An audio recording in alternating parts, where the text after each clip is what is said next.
Bucks down in Miami for a grudge match in an in-season tournament, early season showdown. Breaking down Bucks right after this.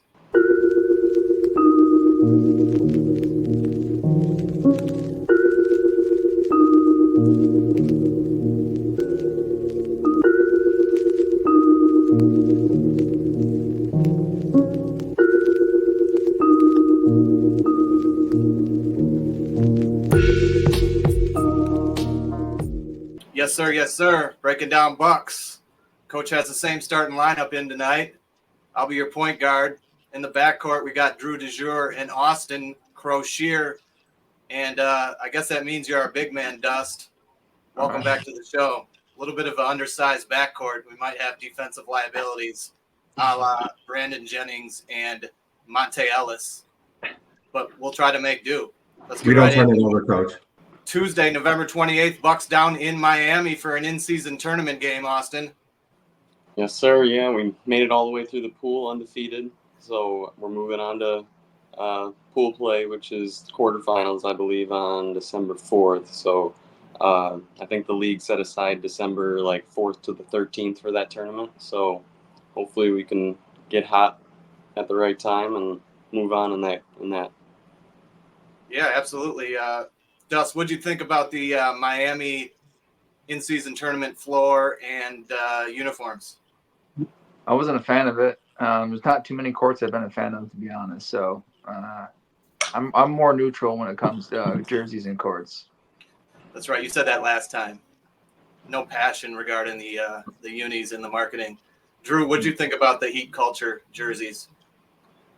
I'm indifferent on the jerseys. The court looked awful with the red and then the empty red seats in the lower level made it look even worse. And bold move to go with championship trophy in the middle of the court when you are in fact not the defending champs. Well, every in-season tournament has the gold trophy in the middle of the court. Was that? Yes. I guess I haven't been paying attention. Too thrown off with the color schemes. Right. And Shaq was doing the game tonight for TNT, and he had mentioned that what Heat culture means to him. And he said discipline, motivation, and not giving up.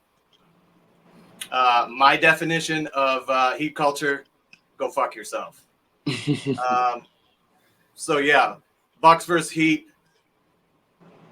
Drew, are the Heat our biggest rivals? I would say Boston is probably still our biggest rival. It's definitely fun playing them, though. They play a physical style of basketball, and there's not a lot of teams that can be physical with Giannis and be effective doing that. And Miami does. And, Bucks kind of match up age-wise with them too, right? Like they're not a young running gun team. So it does make for a very interesting matchup. Austin, does Bam do the best job of guarding Giannis in the league? I mean, some guys give him trouble, like a Marcus Smart, so there's different smaller bigs. But I would say for a big guy, he's definitely the toughest for Giannis. But,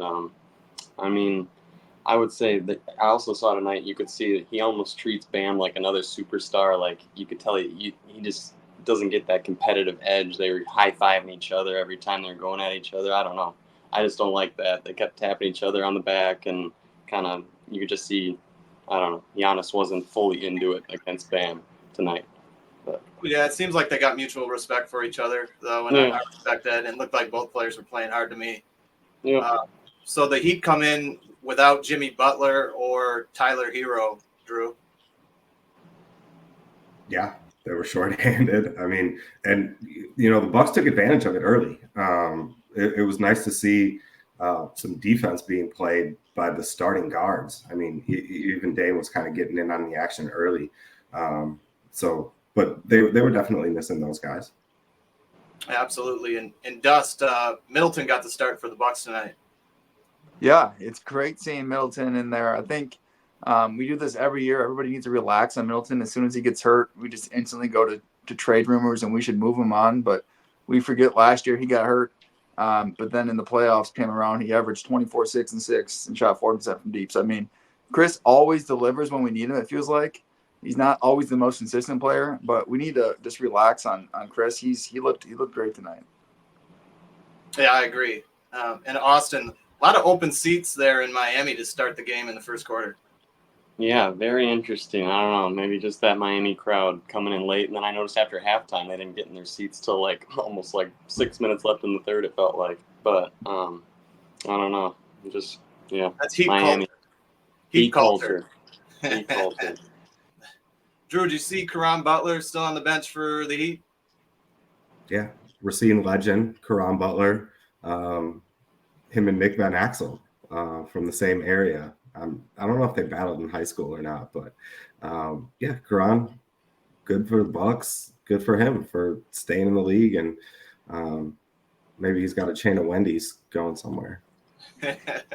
Yeah, I had a cup of coffee with the Bucks for early part of the season in the early 2000s. Yeah. Didn't last long. He was able to promote his book, Tough Juice. I remember that distinctly. But, yeah, shout out to Caron Butler. Yeah, Bucks had a pretty good start for once, right? Giannis had a nice move that caught my attention, a nice Euro step that got him to the cup early. Austin, who's got a better Euro game, Giannis or Fat Perez? That is a tough question. Hype level, definitely Fat Perez.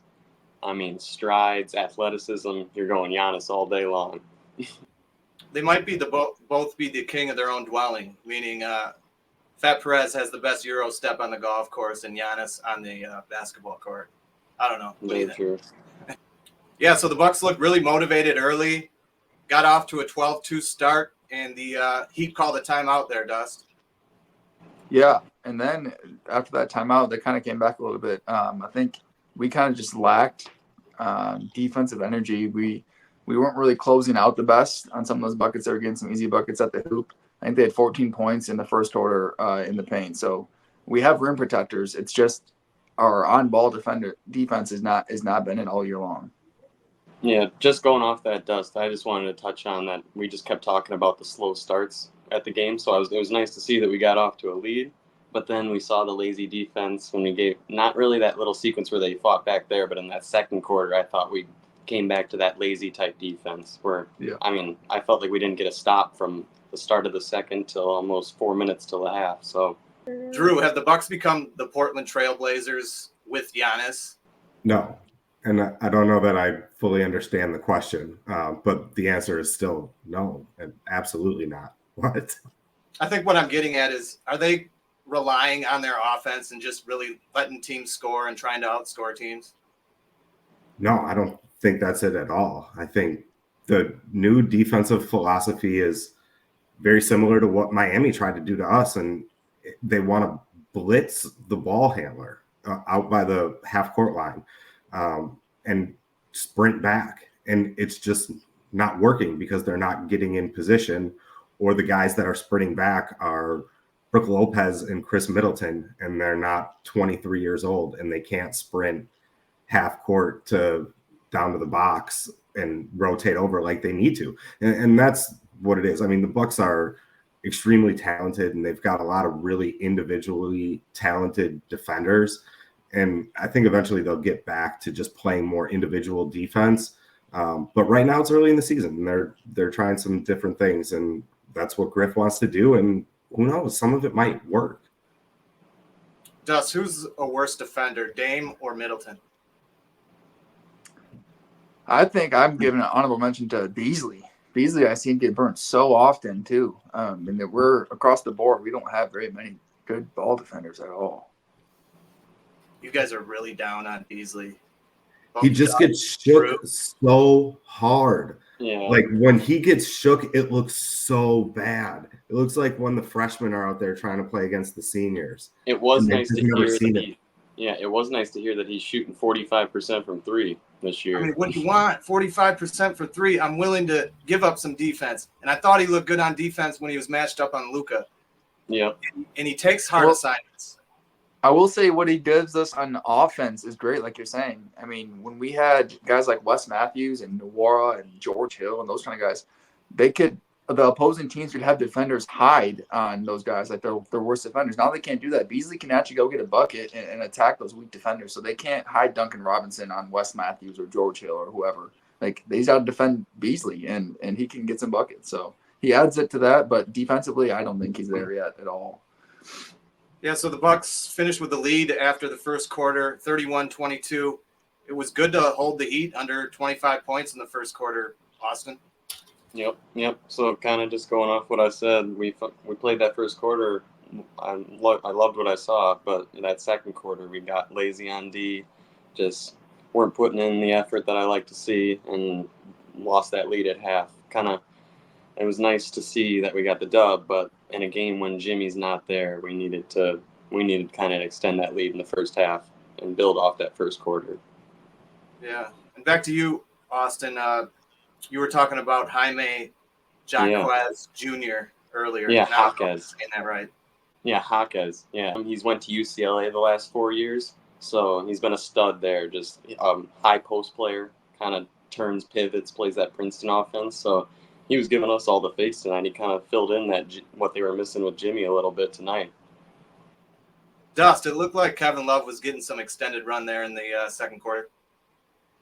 Yeah, K-Love, even at his age, he's still getting some minutes.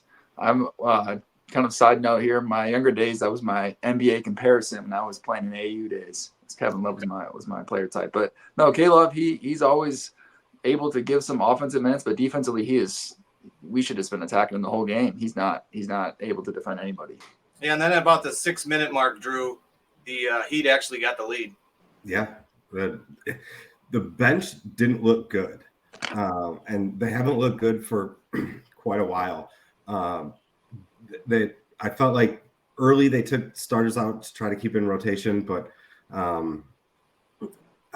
they just couldn't hit shots and weren't defending. And then Austin looked like Pat got hurt there towards the end of the second quarter. Yeah. Right when that happened, I started thinking about how we're going to fill his minutes, or like just what we're going to do. Because, I mean, it's not crazy minutes we have to fill, but it'll be interesting to kind of see who we give those minutes to see who we want to develop more. So. Yeah, and the Bucks finished the half down 59-62. And then moving into the third quarter, it was kind of back and forth there, Drew. Yeah, and then back and forth for a lot of the fourth quarter, too. They're two evenly matched teams. Bucks didn't look like they were getting outplayed, like physically. It didn't look like Miami was playing harder than they were. So that's good to see. But they're a good team, and they're fairly evenly matched, even without Jimmy Butler, while the Bucks are still kind of getting everything figured out. Mm-hmm. And not much impact from Marjan, even though he was getting minutes. Dust. Yeah, Marjan was getting minutes. I thought Ajax deserved that here, and maybe later in the game. I'm kind of starting to see some rumors about Ajax. Maybe we're hiding him so that teams, when we make some trades, they don't ask for him. So maybe that's a little speculation there, but I don't know. I don't know why Marjan's getting all those minutes. Yeah, they also gave some minutes to AJ Green, Austin. Yeah, I think he missed 1 3, but you don't really notice him out there too much. We talk about if he's reliable or not on the defensive end, but I didn't really notice it tonight for the few possessions he was out there. But love to see the fight in third, and then I kind of saw from because TNT did their media work these last couple days on us, so I think a big takeaway was work in progress. A lot of the guys used Dame, all of them, so you could see us kind of figuring out how we want to play those minutes in the third and fourth, and I think Giannis is really starting to love Dame time at the end of the game too. Kind of letting him take the show with the last 6 minutes and kind of, yeah. Drew, is Giannis a cerebral basketball player? Yeah, he's able to get into his opponent's head, usually just through sheer physical force, kind of bullying people around. But he was jawing with Lowry down the stretch. Well, Lowry was taking some free throws, and they were kind of going back and forth. He includes that in part of his game, and he's not a champion for no reason. Yeah, and then Ajax got some minutes there in the fourth, banks in a 3, and then hits another, Dust.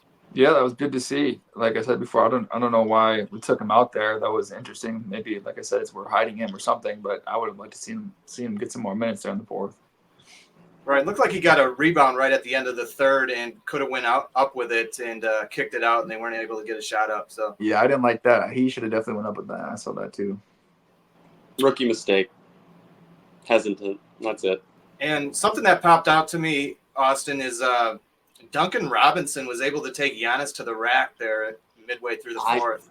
I saw that too. I think Giannis got mixed up with the screen a little bit because I was like, there is no way on God's green earth that Duncan Robinson is driving on Giannis like that. So I don't know. I mean, he is athletic, and he was stroking it tonight too. So he's finding his way back to when the Heat won the finals, how he's playing. So that's nice to see for them. Yeah, and the Bucks were able to get new leader midway through the fourth as well on a Chris Middleton dunk, Drew. If we're gonna call that a dunk, that was as close to a dunk as Chris has had in quite a while, but that doesn't qualify. If you will. A poke. What's that? A poke. If you will. That was I don't even think his fingers touched the rim, if we're being honest. It looked like what I used to do in 10th grade. Lay it up and grab the net. Yeah, just kind of do my thing. Optical illusion, if you will. Yeah. So I mentioned earlier that Shaq was doing the game tonight. Dust, do you see any similarities between Kobe Shaq and Dame Giannis? That's hard because Shaq, I don't know. I mean, obviously I didn't watch them because I'm a little younger. I wasn't able to see the prime duo of those two. But, I mean, as far as their games, as far as what I know, I don't see them having the same play style exactly because Giannis obviously is not Shaq. He's coming at you with the ball, is more ISO with the ball face up than he is back to the basket than Shaq was. But, I mean, as far as production-wise, for sure, yeah. The similarities that I see is both Shaq and Giannis are the two most dominant players ever. You can throw Wilt in there too. And Kobe and Dame are closers. So in that regard, I could see the similarities. Clearly, Giannis and Dame don't have 3 chips at this point, but that being said. And then Mids really got it going there late in the fourth. Kind of looked like he got some young legs there, Austin. Yeah, kind of turned back the clock. We keep touching on that, but just great game from him. Solid, reliable player. So no complaints from him tonight. I loved what I saw. And I'm gonna stay on the Dust train of staying positive on Middleton all year. Good. That's all I hear. Nice. I like it. And then Drew, really late in the game, refs called a ticky-tack foul and then hit Spoelstra up with a tee. That was the difference in the game. I mean, that was pretty much sealing it. Giving Dame Lillard 3 free throws from 80 feet away from the basket is not what Heat culture typically wants to do. Yeah, and I think the refs kind of ruined what was, other than that, a spectacular regular season NBA game there, Dust. Yeah. I hate when refs try to get in there a little bit, but there was some questionable calls throughout the whole game, but I think we would have pulled out the game regardless. That you saw late they were face starting Dame a little bit, and it was kind of nice to see Chris hit some shots. Maybe it means we do have 2 closers this year actually, which could be crucial come late in the playoffs. Yeah, absolutely. And I heard Reggie Miller mention that, the 2 closer scenario. So yeah, it'd be nice to have a double-headed dragon there at the end of games. So for sure. And the Bucks end up holding them off 131-124, and Bucks win group play and will advance, I guess, next week, Austin? Yep, I'm not sure on an opponent yet. We got to wait for all that to shake out, but I'm sure Thursday we'll know. Outstanding. Well, that's all I have for the game, unless you guys got anything you'd like to add. All good.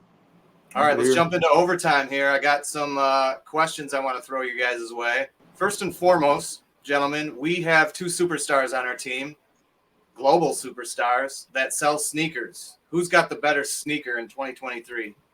Giannis or Dame? Drew? Giannis. Austin? I'm a Nike guy, so I got to go the Freaks. Dust? We got Giannis across the board, Nike all the way for sure. See, I'm an Adidas guy, but I think in this scenario, it really depends on the colorway. Like if I'm looking at these 2 colorways, which are similar colorways, I'm going to go with Giannis. I also think Giannis has the best shoe overall. It's one of his more rare shoes. It's the one with the the paint sprinkles on it. Have you guys seen those? Yep. I like that. I think those are up to like the 160, 170. But each of them have varying prices depending on the colorway and availability. Anywhere from I've seen $70 to $160. So you have a variety of price points you can get in at.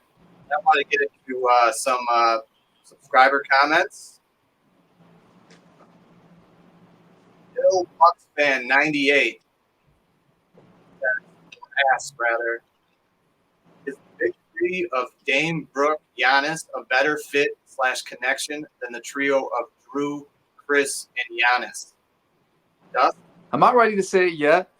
I'm almost there. I mean, obviously with Dame and Giannis, you want to say it, but just the chemistry isn't there quite yet. Obviously, defensively, with Drew, Chris, and Giannis, that's a much better defensively sound team. Maybe also it kind of helps with the other parts we had with that roster on the championship team. But the ultimate test is if they ever do win a chip. So we'll see if it gets there. But right now, I want to say yes, but right now I'm still giving it to Drew, Chris, and Giannis. Drew, can Brooke be the third of the big three if Chris is unable to get back to his old form? In a playoff series, for sure. Not for a whole regular season, though. What about for a championship run? Yeah, he can definitely do that for an entire playoff run, for a championship run. Austin? Yeah, for that one, I just thought, if we have a healthy Chris, you got to throw him in almost to the top question, right? Can you say Brooke and Chris are a 3A and 3B maybe? If Chris is healthy and he plays like he did tonight, he's a part of that convo still on our team now. So almost a big four, if you will. Mm-hmm. The big four in the mill. I like it. Yep. And then we have a comment from Leomel Navarro, 2022, out of the Philippines. Nice to have some fans in the Philippines watching Breaking Down Bucks. Thanks for to see the support. But he just commented on the win the other night. He said it was just a nice win from the Bucks there, Austin. Yeah, we're getting hot. How many have we won besides that one loss? What is it, like 7 of the last 8 or 6 of the last 7? That sounds about right. I don't know specifically. Yeah, not specifically, but we're playing some good ball right now. I'd love to see us grow on it. Maybe we're going to be one of these dominant. We've always been a good regular season team, but it's not wins where we're like, wow, that was a great win. It's just like we're finding ways to win the game, which at the end of the day, that's all you can ask for. Mm-hmm. Yeah, absolutely. All right, guys. Well, let's move on to our favorite segment. Name that buck. Gentlemen, who is this buck? Oh, man. And again, Drew DeJour has 2.